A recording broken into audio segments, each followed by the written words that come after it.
Staffordshire's had a whole crop of flying saucers. Spots in the sky, lights in the sky, strange things. But the strangest of all was seen one day over this cottage. Mr. and Mrs. Rustenberg were living there, quietly, out in the country. And, well, you just tell me what you saw. Well, it was one ordinary day.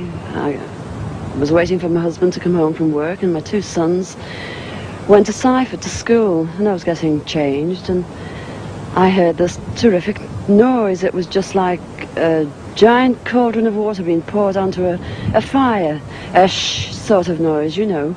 And my first reaction was, oh, the children. I thought maybe a plane was crashing or something like that.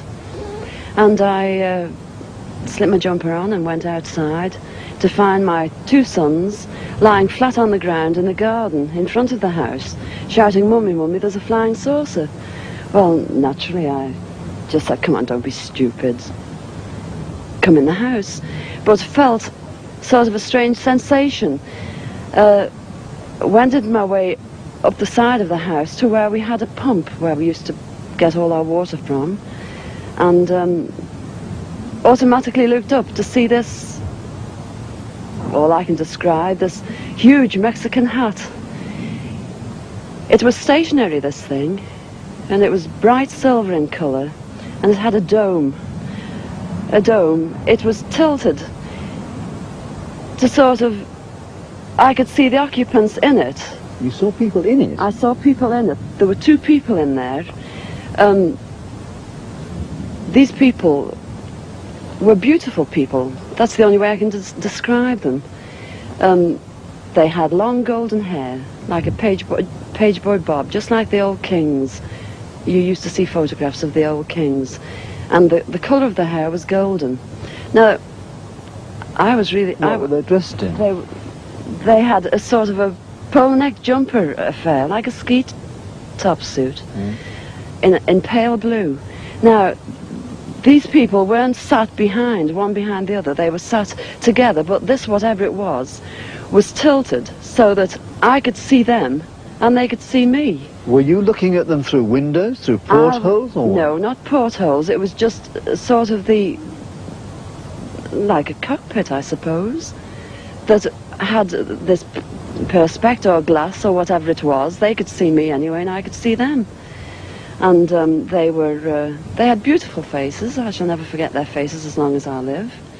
Their foreheads seemed to be a bit larger than, you know, the bottom of their faces as normal people you would expect to see. But maybe this was just whatever they had round their heads, which was like a transparent fishbowl. And they just looked, and I was absolutely paralytic with fear. I couldn't move, although my mind was ticking over. And they looked so sympathetic that I was just mesmerized for what seemed to be, ages, but it could have only been seconds. And I turned to sort of look down at the boys, was unaware that they were with me because I was so absorbed. And the next thing, I looked up and it was gone. How low had it been? It had been the height, I couldn't tell you. But the house that you've seen, it was just on top of the roof. It was hovering on top of the roof. How big was it compared with the size of the house? It swallowed the whole circumference of the roof. I couldn't see, the roof was completely blotted out. The chimneys I couldn't see. All I could see was this massive object that I described as like a Mexican hat without the bubbles. And then it flew away sideways or upwards? No, I didn't see. I just looked up and it had gone. But I assume it went straight up, because for a short while after in the sky I looked around and I said to my two boys, "Where, can you see anything? Can you see anything?" And they said, "There it is, Mum," and they pointed up, and I watched it. It was just like a little cotton reel in the sky, and it circled us 3 times. It went round 3 times, and then it just shut off, and that was it.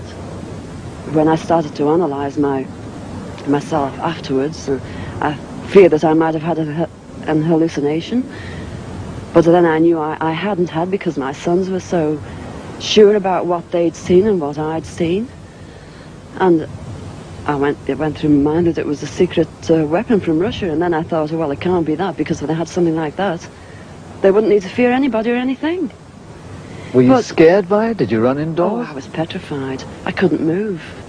I couldn't move a muscle. I was paralyzed with fear. But now I wouldn't be.